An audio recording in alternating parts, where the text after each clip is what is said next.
warahmatullahi wabarakatuh. Alhamdulillah, wassalatu wassalamu ala sayyidina Rasulillah Muhammad bin Abdullah wa ala alihi wa sahbihi wa mawalah wattaba'a hudah, amma ba'd.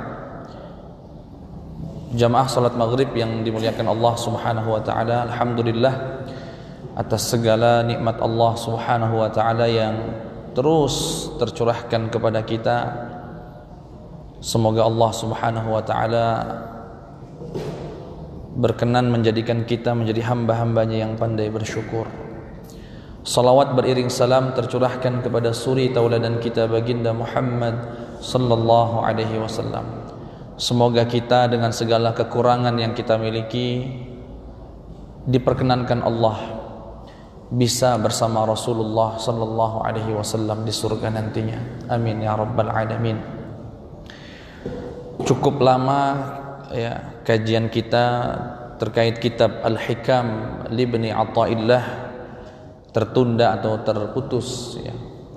Mungkin hampir setengah tahun semenjak Covid. Baru kali ini kita mulai lagi, dan pada malam hari ini kita masuk ke hikmah yang ke-10. Hikmah Ibnu Athaillah yang ke-10.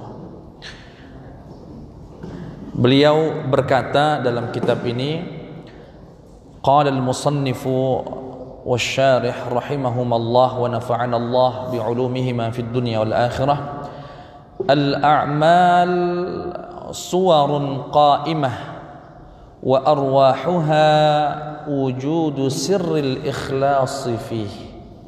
Kata beliau, amal perbuatan kita hanyalah kemasan, hanyalah bungkus.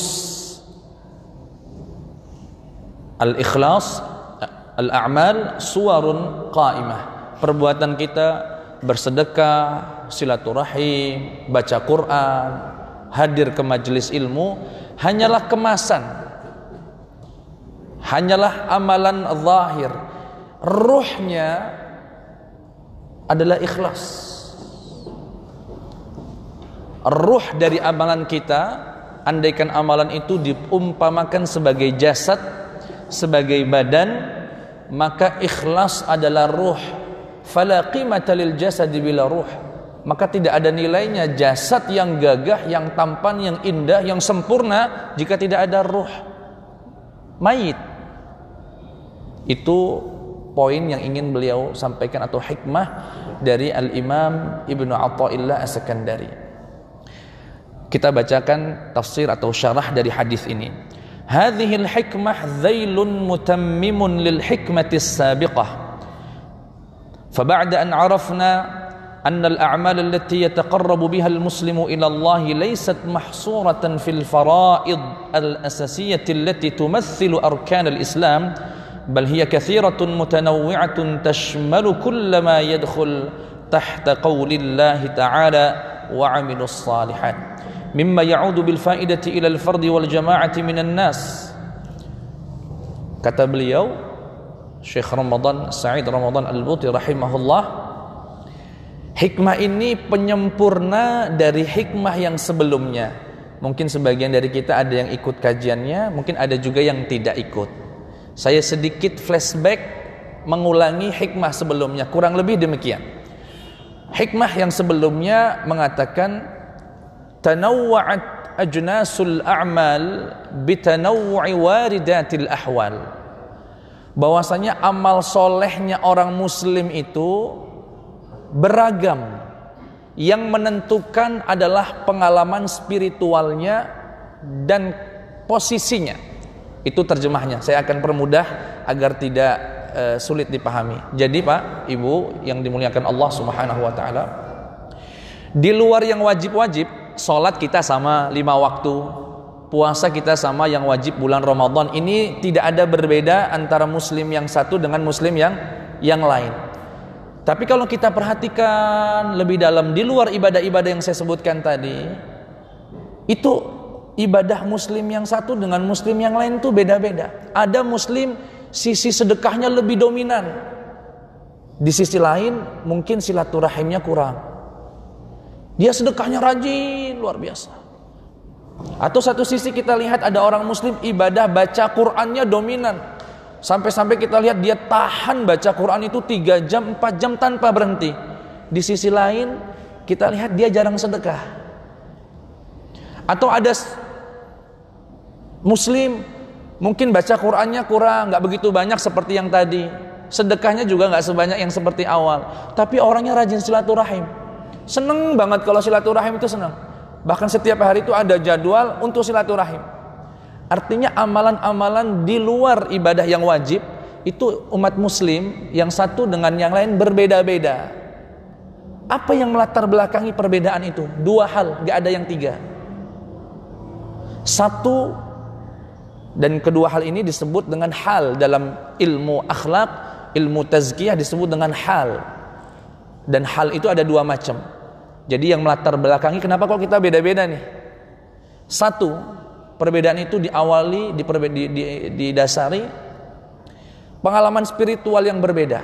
Contoh Pak ya, mungkin di antara kita ini ada yang mungkin kecilnya susah hidupnya, susah banget.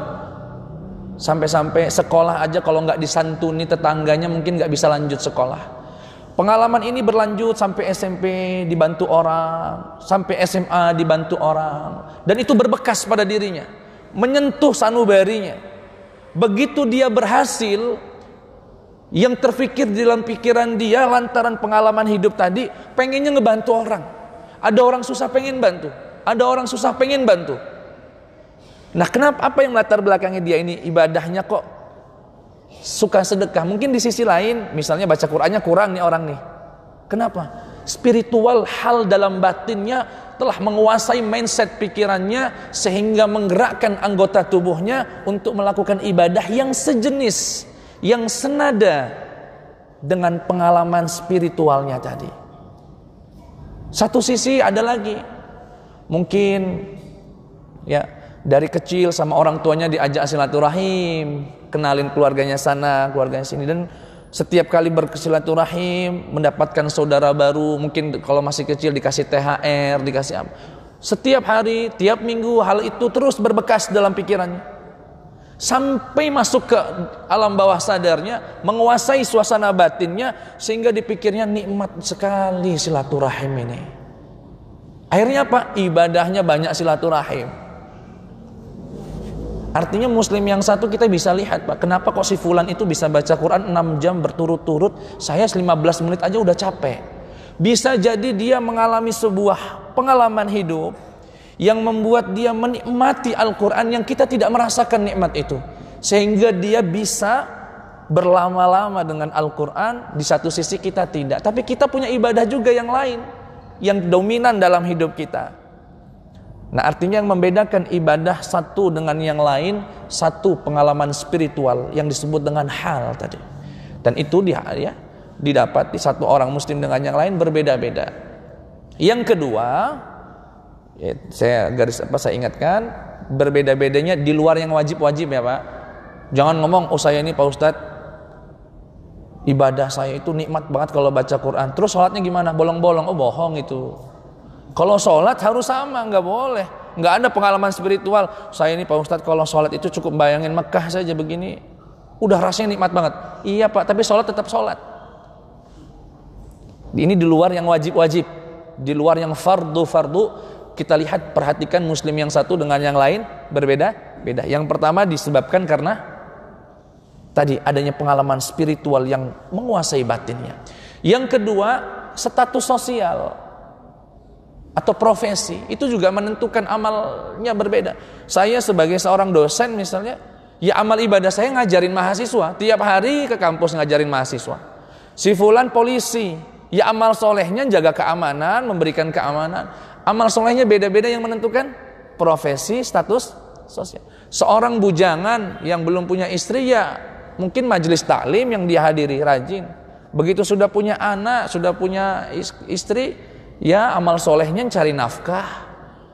Jadi status itu juga mempengaruhi amal soleh yang dia lakukan. Ada seorang dokter, ya amal solehnya adalah ngobati pasien.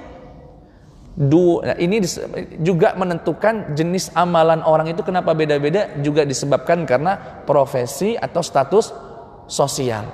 Dua itulah ya, yang keduanya disebut dengan hal, yang pertama disebut dengan halun nafsiyah, yang kedua disebut dengan halun ijtimaiyah. Yang pertama kondisi spiritual batin, pengalaman hidupnya, yang kedua disebabkan karena status sosial atau profesinya. Nah, artinya setiap muslim ini beda-beda, Pak, amalan-amalannya ya, yang dominan dalam kehidupannya. Nah, hikmah ini datang untuk menyempurnakannya. Seakan Imam Ibnu Athaillah ingin mengatakan, apapun amalanmu, dokterkah dengan mengobati, dosenkah dengan mengajar, petanikah dengan bercocok tanam, gurukah dengan mengajar, polisi, itu semua bungkus. Yang menentukan itu mulia di sisi Allah atau bukan, sirrul ikhlas, keikhlasan. Bisa jadi orang yang di atas mimbar seperti saya terlihat luar biasa, terlihat mulia, ustadz ngajarin Quran, ngajarin hadis. Wallahu a'lam, apa yang di hati saya tidak tahu, cuma saya dengan Allah saja. Oh, pengen dipuji orang, oh pengen disanjung orang, oh pengen di saat ada tukang sampah di luar sana mungkin, atau kalau bahasa orang Jepangnya tidak tukang sampah, arsitektur kebersihan, lebih bagus bahasanya. Dia mungkin tidak ngisi pengajian, nggak mampu, nyebut ayat aja susah mungkin, tapi dia ngambil sampah, ingin menjaga kebersihan, tulus niatnya ingin menjaga kesehatan, menjalankan tugas, lebih mulia daripada ustadz yang bersorban itu. Imam Ibnu Athaillah ingin menegaskan, beragam amalanmu yang berbeda-beda lantaran spiritual yang berbeda, profesi yang berbeda, status sosial yang berbeda, hanyalah kemasan. Ruhnya adalah ikhlas lillahi ta'ala, hanya untuk dilakukan untuk Allah subhanahu wa ta'ala. Bapak Ibu yang dimuliakan Allah subhanahu wa ta'ala, itu kurang lebih korelasi antara pertemuan kita yang 6 bulan yang lalu, atau kurang bahkan lebih mungkin, dengan pertemuan kita pada malam hari ini. Sehingga ya, kajian kita mungkin untuk malam ini ya seputar ikhlas, sesuatu yang sangat lumrah, biasa kita dengar, biasa kita ucapkan, tapi tidak ada salahnya untuk kita refresh kembali agar untuk memperbaharui niat kita. Mungkin ada yang salah niat selama ini ya, termasuk Abdul Fakir, saya pribadi. Semoga Allah juga menuntun kita untuk memperbaiki niat-niat kita. Saya lanjutkan redaksinya. Kullul qurbat allati yanalu bihal muslim mardatallahi ta'ala muallafatun min amalin wa qasdin. Ini bedanya kita dengan mungkin teori agama lain. Agama kita, agar ibadah itu mendapatkan ridha Allah, agar mendapatkan nilai di sisi Allah, maka ibadah itu harus terdiri dari 2 unsur, 2 instrumen. Yang pertama amalannya seharus sesuai dengan syariat, sesuai dengan tuntunan Al-Quran dan sunnah baginda Muhammad sallallahu alaihi wasallam. Yang kita sebut jasad tadi, Pak, kemasannya pun harus sesuai. Dan yang kedua, niat. Apapun amalan kebaikan yang kita lakukan akan dilihat dari 2 sisi itu. Yang pertama sisi amalannya, yang kedua adalah niatnya. Amalannya dan niatnya.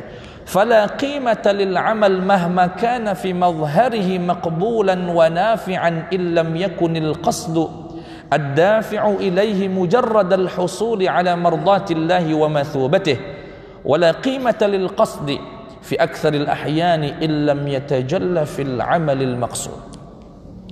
Jadi ada amal, perbuatan, sedekahkah, silaturahimkah, baca Qurankah, ikut pengajian, baca dakwah dan sebagainya. Itu amalnya.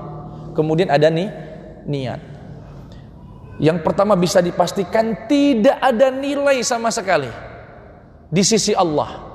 Amalan yang tidak diniatkan untuk Allah Subhanahu wa taala walaupun bermanfaat untuk banyak orang. Ngumpulin 1.000 orang tetangganya untuk diberikan saat masing-masing 1 juta, besar sekali, manfaatnya banyak. Itu amalannya. Tidak ada nilainya di sisi Allah Subhanahu wa ta'ala. jika tidak diiringi dengan keikhlasan, tidak diiringi dengan niat yang benar, apapun amalannya. Di sisi lain, bagaimana jika niat saja Pak Ustadz, niat tapi tidak ada amalan? Tadi kan amalan tanpa niat yang benar, maka tidak ada nilainya. Nah sekarang jika niat tanpa amal, niat baik tapi tidak diamalkan, maka kata beliau, wala qimata lil qasdi, tidak juga ada manfaatnya niat yang baik, ya, yang tidak berbuah amal. Di kebanyakan kesempatan, tidak semuanya. Perhatikan Pak, ini dua hal yang berbeda. Amalan tanpa niat yang baik, yang benar, pasti dalam kondisi apapun gak ada nilainya di sisi Allah Subhanahu wa ta'ala. Tapi kalau niat, ya, tanpa amal, maka dia kebanyakan tidak bernilai di sisi Allah. Namun sesekali terkadang bernilai di sisi Allah niat yang tidak diiringi amal. Bagaimana penjelasannya? Kita punya niat baik Pak, dan ini cluenya, ini kuncinya. Kalau kita punya niat baik, kemudian kita sudah berusaha atau bahkan belum sempat berusaha, tidak bisa melakukannya, tidak bisa mewujudkannya, maka insya Allah tetap dicatat amal soleh di sisi Allah Subhanahu wa ta'ala. Kita punya niat tapi tidak terwujud. Misalnya ada orang susah di pinggir jalan, ya Allah pengen banget bantu, tapi rupanya nggak ada apa-apa yang bisa untuk dibantu, insya Allah dicatat amal soleh di sisi Allah. Itu kalau niat. Makanya niat ini Bapak Ibu yang dimuliakan Allah, sesuatu yang begitu ringan sebetulnya dalam hati kita, tapi sayang sekali seringkali kita tinggalkan, seringkali kita lupakan, karena banyak di antara kita ini terlalu matematik sama Allah, terlalu matematis. Contoh misalnya, niat haji aja nggak pernah. Kenapa kamu nggak pernah niat haji Pak Ustadz? Gaji cuma 2 juta Pak Ustadz, listrik, uang makan, uang minum 1,5 juta, sisa 500, belum bensin, belum pulsa, sisa 100. Kapan mau bisa naik haji Pak Ustadz? Ini terlalu matematik sama Allah ini. Kenapa nggak sekedar niat saja sih? Apa salahnya niat, ya Allah pengen haji. Ya kalau Allah kasih alhamdulillah, nggak kasih juga alhamdulillah, dan tetap dicatat pahala. Jadi saya ulangi lagi, perbuatan dalam Islam selalu terdiri dari 2 komponen, 2 unsur. Yang satu amalan, yang kedua adalah niat. Amalan tanpa niat yang benar bisa dipastikan kondisinya apapun tidak bernilai di sisi Allah sebesar apapun. Yang kedua, jika niat tanpa amalan kadang-kadang bermanfaat, kadang-kadang tidak. Dan ini didasari oleh banyak hadis baginda Muhammad sallallahu alaihi wasallam, di antaranya yang diriwayatkan oleh sahabat Abi Darda radhiyallahu anhu, bahwasanya Rasulullah sallallahu alaihi wasallam bersabda, "Man ata firashahu wa huwa yanwi an yaquma yusalli al-lail aw bil-lail thumma ghalabathu 'ainah hatta yusbih kutiba lahu hasanah." Atau kama qala alaihi salatu wassalam. Barang siapa yang mau tidur, kemudian sebelum dia memejamkan matanya, besit dalam hatinya, ya Allah, bangunkan saya di malam hari agar saya bisa sholat tahajud. Andai kata Rasulullah, ketiduran sampai datangnya sholat subuh, nggak bisa tahajud, dicatat seakan sholat subuh tahajud. Niat manfaat rupanya. Dalam hadis yang lain juga diriwayatkan oleh Al-Imam Al-Bukhari dan Muslim, Rasulullah sallallahu alaihi wasallam dari sahabat Jabir bin Abdullah, "Inna bil madinati la rijalan aw aqwaman ma sirtum masiran wa la qata'tum wadiyan illa kanu ma'akum habasahumul marad." Kata Rasulullah sallallahu alaihi wasallam, ketika sedang perjalanan perang nih Pak, sedang perjalanan perang, berhenti di satu tempat, kata Rasulullah, "Wahai sahabat, di Madinah, di kota Madinah Al-Munawwarah, ada sebagian umat Islam yang mana kalian tidaklah menempuh jalan melewati lembah kecuali mereka mendapatkan pahala persis seperti yang kalian dapatkan." Loh, kok bisa ya Rasulullah? Mereka kan di Madinah, kita perang. Kata Rasulullah, mereka niat betul pengen perang, hanya terhalang oleh sakit dan uzur. Artinya niat itu meski belum diiringi dengan perbuatan, lantaran ada yang menghalangi, insya Allah bermanfaat. Bapak Ibu yang dimuliakan Allah Subhanahu wa Ta'ala, sekarang kita akan coba praktikkan dalam beberapa contoh yang beliau sebutkan di sini, di mana ada inti dari hikmah kita pada malam hari ini adalah simpel sekali, tapi dialah yang menentukan kehidupan kita nantinya. Jangan sampai amalan baik kita yang bermanfaat untuk kita, yang bermanfaat untuk banyak orang, apapun bentuknya, ya, apapun bentuknya, termasuk ikut pengajian, baca Quran, bersedekah, silaturahim, bahkan naik haji dan seterusnya, jangan sampai dijadikan Allah haba'an manthura, debu yang bertebaran, tidak ada nilainya di sisi Allah Subhanahu wa Ta'ala, hanya karena niat yang salah. Kita akan coba beberapa contoh, Pak, ya. Rajulun rakibathu duyunun maliyatun hana waqtu sadadiha, ra'a sahiba aw ashab hadhihi ad-duyun muqbilina ilayhi min ba'idin fattajaha musri'an ila aqrabi masjidin wa akhadha yusalli silsilatan min an-nawafil al-kathirah mimma la shakka fihi an laysa laha li hadha al-musalli an yatasawwar annahu yumaris min salatihi 'amalan yataqarrabu bihi ila Allah إذ إن الله لم يقمه من الطاعة والقربات في هذه الصلاة ذلك لأن قصده ليس التقرب بها إلى الله وإنما تهرب من سداد الدين. Ada orang terlilit hutang, punya hutang lah sama seseorang. Contohnya, Pak, ya.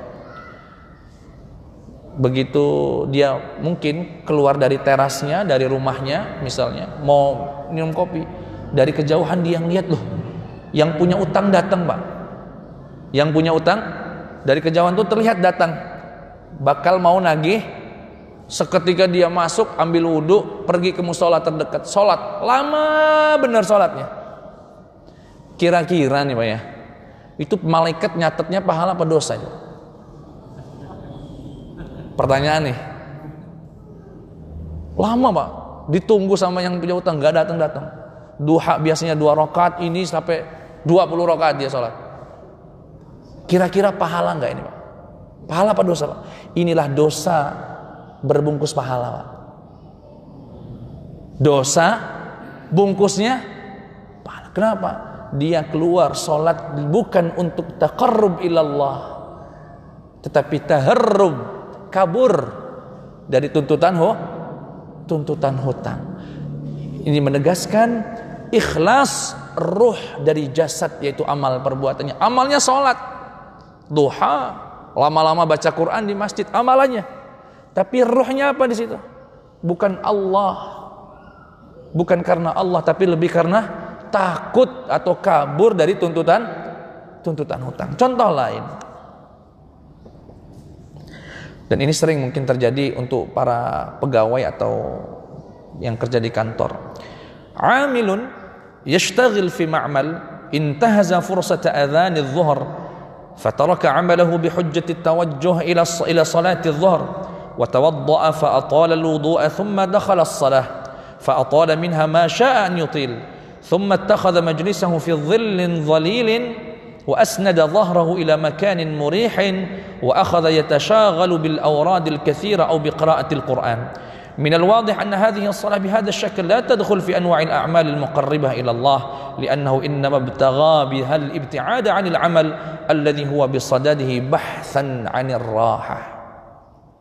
Seorang PNS, pegawai, istirahat biasanya telah ditentukan oleh atasannya atau bahkan oleh pemerintah 11:30 sampai dengan 12:30. Berangkat dia ke masjid karena azan zuhur, sampai detik ini masih bagus nih, Pak.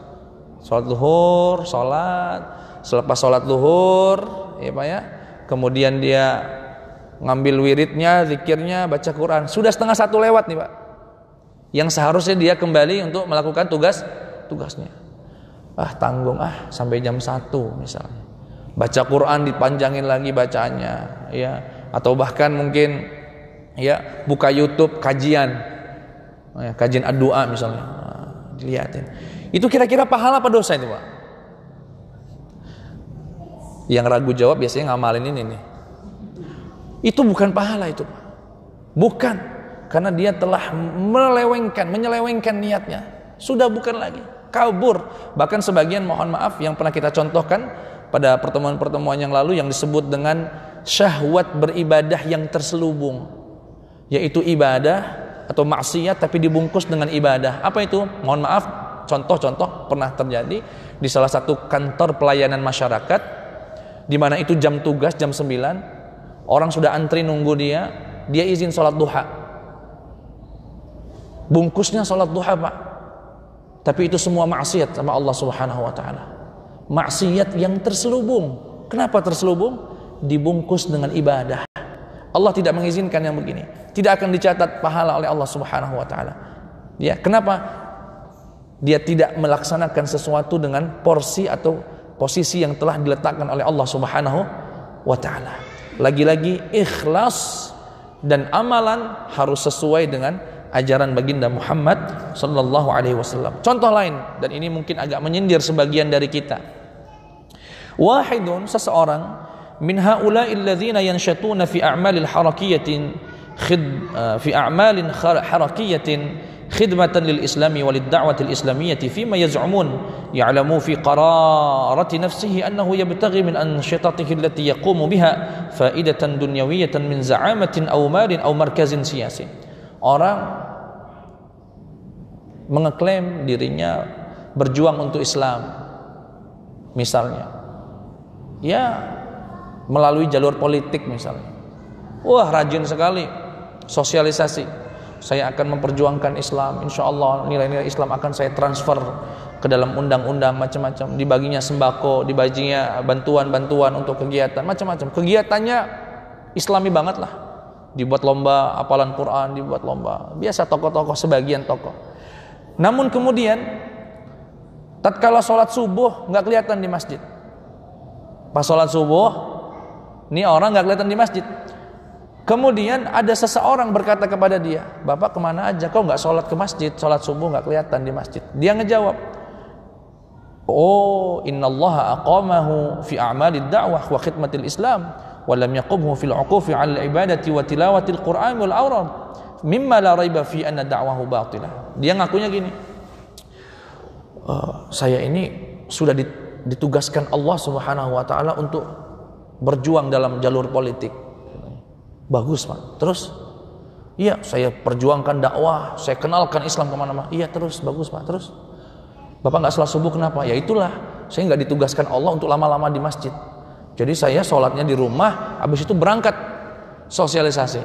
Ini termasuk Pak, ya, niatnya sudah bukan karena Allah Subhanahu wa ta'ala, lebih karena pengen mendapatkan posisi tertentu, mengambil hati masyarakat, mengambil perasaan umat Islam dan sebagainya. Orang yang semacam ini, ya, dia akan bertanggung jawab, ya, terbungkus ya dengan amalan soleh. Makanya betullah ketika guru kami, ya, Grand Sheikh Al-Azhar mengatakan, jangan pernah berharap membebaskan Masjidil Aqsa. Kita jangan pernah berharap bisa sholat di Masjidil Aqsa jika masjid dekat rumahnya aja nggak didatengin. Kita ini kadang-kadang, wah, kita bela, kita harus perjuangkan lawan Israel. Antum sholat subuhnya di mana? Di rumah. Nanti aja, sholat dulu di masjid. Jangan pernah berharap membebaskan Masjidil Aqsa dari genggaman orang-orang Yahudi Zionis, kalau kemudian masjid di dekat rumah sendiri kosong, ya. Dan itu juga lagi-lagi berarti ada niat yang mungkin salah dalam perbuatannya. Bapak Ibu yang dimuliakan oleh Allah Subhanahu wa ta'ala, banyak lagi contoh-contohnya, ya. Terakhir mungkin saya kasih contoh, dan ini terjadi kalau jamaah haji ini. Thullatun minal asdiqa tawajjahu hujajan ila baitillahil haram wa qad tatawa'u fima bainahum ada'al khidmati wa ri'ayah masalihim syakhsiyah. Ra'a ahaduhum an yahrub min a'malil khidmatil mutamathilati fi ghaslil atbaq. Biasanya rombongan haji, ya, sepakat nih 5 orang, 10 orang, sudah bagi tugas.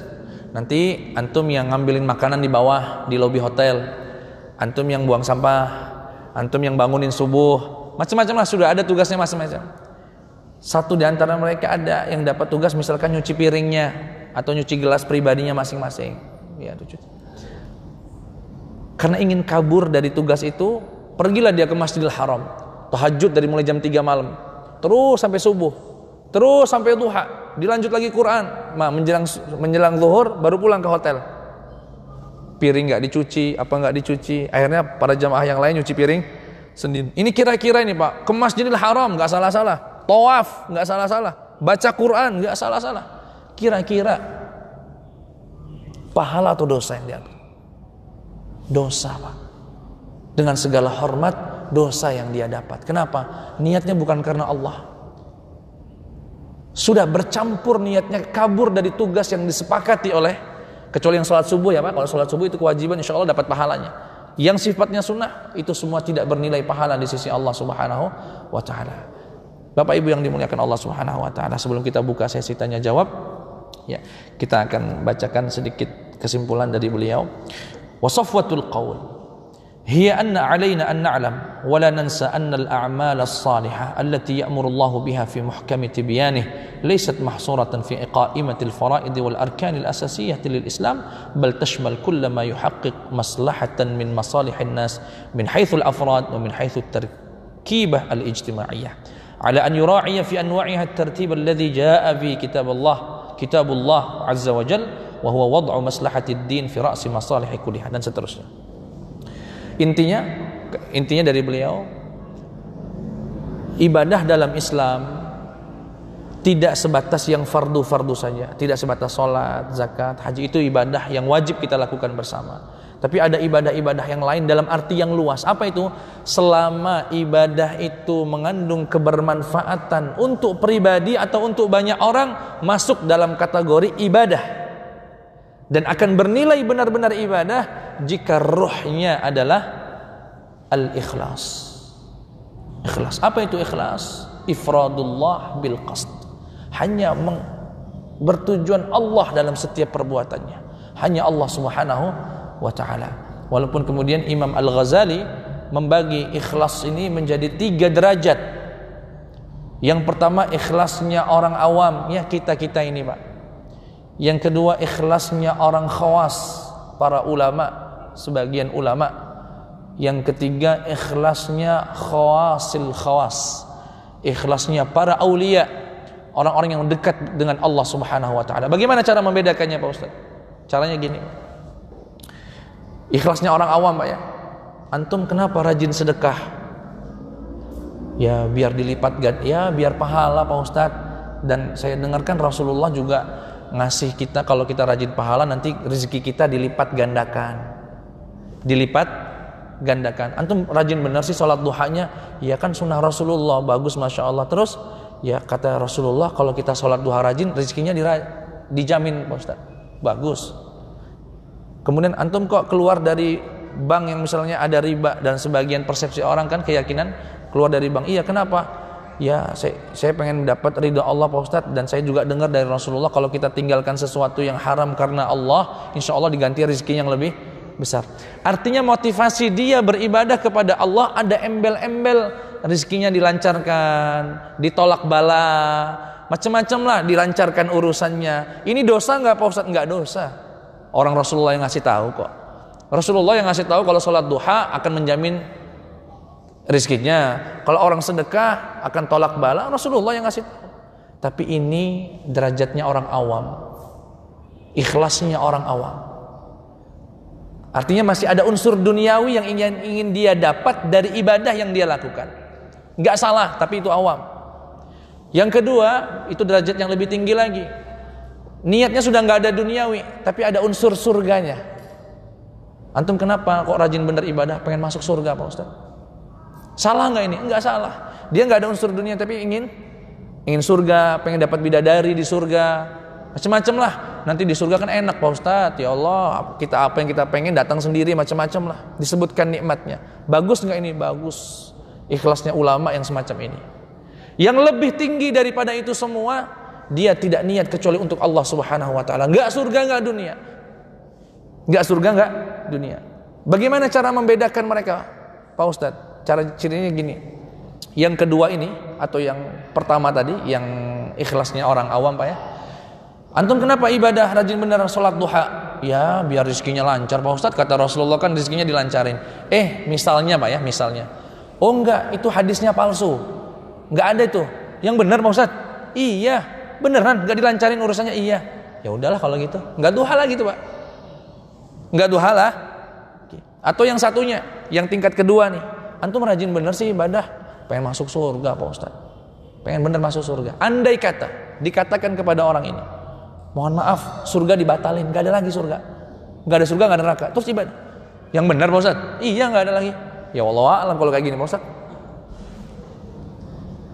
Tapi begitu kamu ibadah karena apa? Karena Allah. Sudah, Allah hayyun la yamut, Allah ada dan akan senantiasa ada. Ini tingkatan ibadah, ketiga-tiganya ajaran Islam Pak.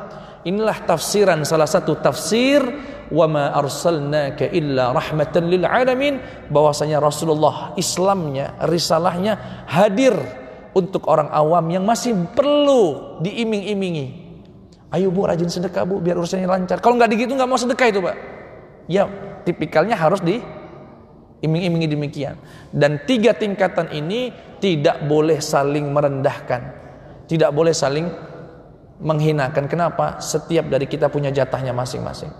Ya, jadi kalau ada ustadz misalkan, ya mungkin kita tahulah di Indonesia ini ada ustadz, ayo ibu-ibu rajin sedekah, insya Allah utang dibayar Allah. Misalnya, jangan salahin Pak. Objek beliau adalah orang-orang awam yang ikhlasnya masih tercampur dengan yang, sedangkan di majelis lain kadang-kadang ngerendahin. Dakwah kok ngiming-ngimingin orang pakai itu. Dakwah itu hanya untuk Allah saja. Ikhlas itu hanya untuk Allah saja.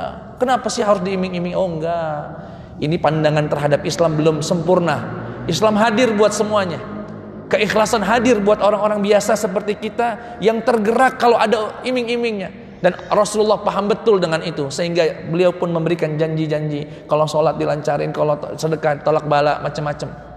Ya, dan seterusnya. Dan semoga dengan ini kita pertama luruskan niat kita Pak, ya, untuk terus memperbaiki keikhlasan kita kepada Allah. Kalau kita berada pada tingkatan yang pertama, bukan salah Pak, tapi rugi kalau sepanjang hidup kita terus ibadah sama Allah, ngiming-ngimingin dunia mulu. Takutnya dunianya lama-lama lebih dominan daripada Allahnya. Ya, terus dengan harapan berjalan menuju keinginannya untuk ikhlas hanya semata-mata karena Allah Subhanahu wa taala. Sehingga ada ungkapan, dan saya tutup dengan ungkapan Imam Ibnu Farid ini. Beliau mengatakan, laisa su'ali minal jinani na'ima walakin uhibbuha li arak. Ya Allah, sesungguhnya aku pingin surga itu bukan karena surganya, namun karena di surga aku diizinkan untuk melihatmu. Andaikan Allah izinkan mendapatkan ridhonya tanpa surga, dia nggak butuh surga. Tapi sudah menjadi keputusan Allah, surga menjadi salah satu balasan kebaikan dari yang kita lakukan. Namun itu menggambarkan tingginya ikhlas orang tersebut yang hanya mengharap Allah dari setiap perbuatannya.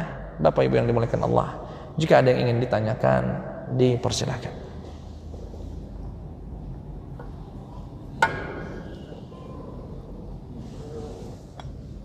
Ya, silakan.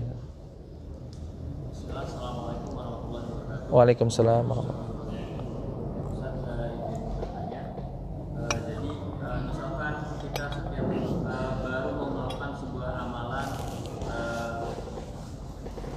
misalkan kita mau melakukan sebuah amalan dan amalan misalkan kita belum pernah melakukan sebelumnya, kemudian kita coba untuk membiasakan bagi amalan tersebut. Nah, tapi ketika awal melakukan suatu amalan, itu biasanya kita merasa berat dalam kita.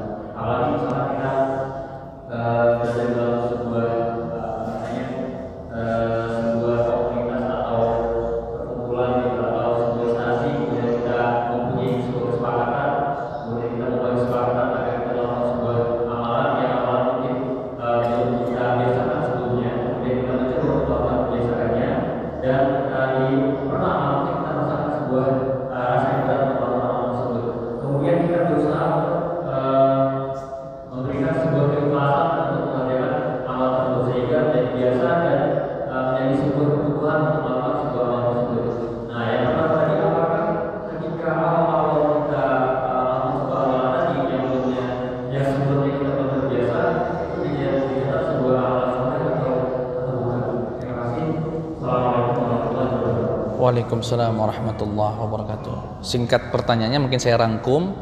Pak Ustadz, saya dengan komunitas saya sepakat untuk melakukan suatu ibadah bareng-bareng misalnya, atau masing-masing melakukannya tapi amalannya A misalnya. Di awal melakukan itu berat banget Pak Ustadz, kayak maksa gitu ya. Namun dengan seiringnya waktu makin ringan begitu, malah makin jadi kebutuhan begitu ya. Kira-kira amalan yang pertama itu yang berat itu dicatat pahala nggak sama Allah? Dicatat pahala atau tidak? Ya, saya agak singkat ya, mohon waktunya. Hukum Islam itu Pak, hukum Islam yang haram, wajib, sunnah, makruh, mubah, yang 5 itu Pak, itu dalam bahasa ilmu hukumnya, ilmu fikihnya disebut dengan hukmu taklifi. Hukmu taklifi. Apa itu hukmu taklifi? Hukum Allah yang di dalamnya ada beban yang memberatkan. Sholat itu kan berat Pak, jangan dikira mudah. Memang berat. Bangun subuh-subuh, suruh bangun, orang pada tidur lelap. Dan Allah tahu betul, sehingga para ulama menamakan hukumnya saja hukum yang ada beratnya. Hukum yang ada beratnya disebut dengan hukum taklifi. Nah, derajat orang beribadah sama Allah itu 3 derajatnya nanti. Yang pertama, menganggap perintah Allah, larangan Allah taklif. La yukallifullahu nafsan, taklif. Apa itu? Beban. Salah nggak orang anggap ibadah perintah Allah ini beban? Nggak salah bagi orang yang ada dalam posisi itu. Seiringnya waktu akan menjadi sebuah kebutuhan. Kalau beban itu kan artinya berat ya, berat banget mau ngelakuinnya. Tapi lama-lama begitu jadi kebutuhan, ringan. Ya, kita antri sembako berjam-jam. Kenapa ringan kita siap? Karena kita butuh. Tapi kalau nggak butuh kan berat Pak. Nah, tapi namanya kebutuhan, ini derajat yang kedua, butuh. Namanya kebutuhan fluktuatif. Lagi butuh kencang ibadahnya, lagi nggak butuh kendor. Lagi mau ujian tes PNS, tahajudnya 8 rakaat itu. Begitu sudah nunggu pengumuman, atau sudah pengumuman dan gak lulus misalnya, atau lulus, kendor 2 lagi. Kadang-kadang bangun, kadang enggak. Ibadahnya kebutuhan. Fluktuatif kalau kebutuhan.